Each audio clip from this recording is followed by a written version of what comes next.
From the molecular to the behavioral level, both movement and exercise lead to a better performing brain.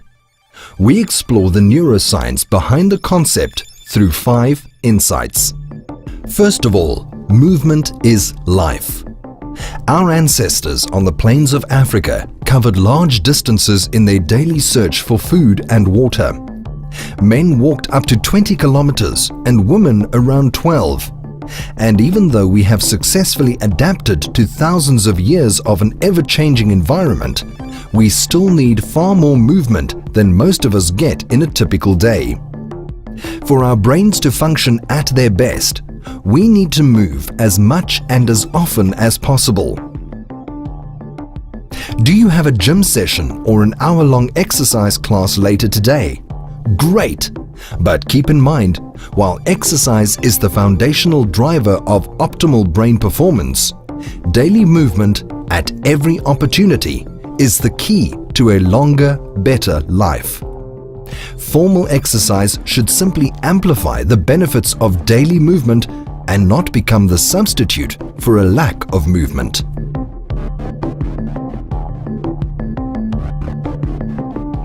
Our brains are crisscrossed by tens of thousands of blood vessels carrying oxygen and nutrients to every one of 80 to 100 billion brain cells. Exercise and movement stimulate the development and growth of new blood vessels in the brain.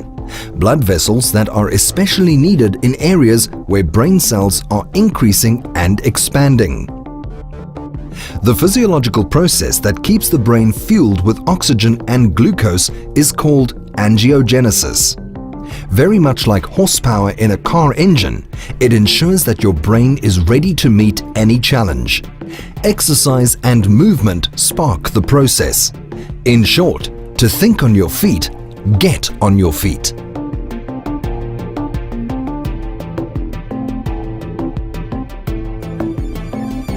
Now let's share an exciting and very recent discovery with you.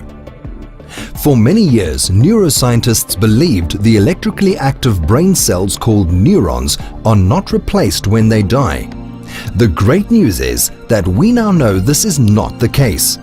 New neurons can be born, especially in a structure deeply embedded in the limbic system of the brain called the hippocampus, the brain's memory center. New neurons can be formed throughout our lives in a process called neurogenesis.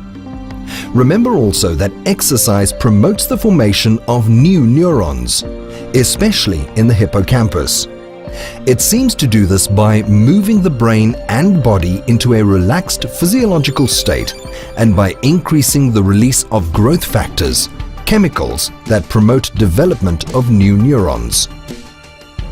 What's more, growth factors also stimulate the development of new connecting wires between neurons, enhancing the richness of the brain circuits, while at the same time increasing and strengthening the connections between brain cells.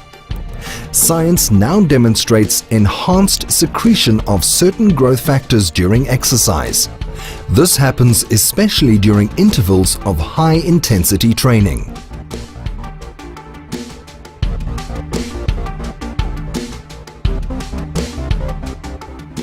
The fourth insight helps unlock the secret to dealing with whatever life throws your way. When we move and exercise, our brains tend to move us into a relaxed physiological state. This is a state of silent alertness.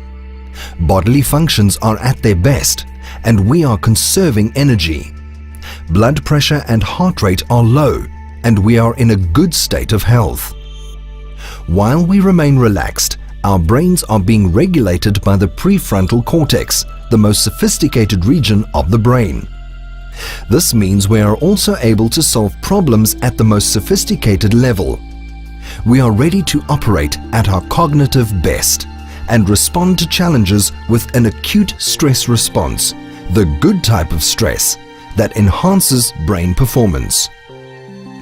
If we have continuous stresses in our lives, even unconscious ones, we tend to move out of a relaxed physiological state and to develop chronic stress. In this state, we develop high blood pressure, and the heart rate increases. We feel irritable and anxious. Our brains are now regulated at a lower level by the amygdala, and cognitive brain performance is reduced. Regular moderate exercise profoundly reduces the effects of chronic stress. Plus, it helps us counter the many harmful side effects of this chronic state. Exercise also inhibits the chronic stress response, returning us to the relaxed physiological state and to the state we need to be in to perform at our cognitive best.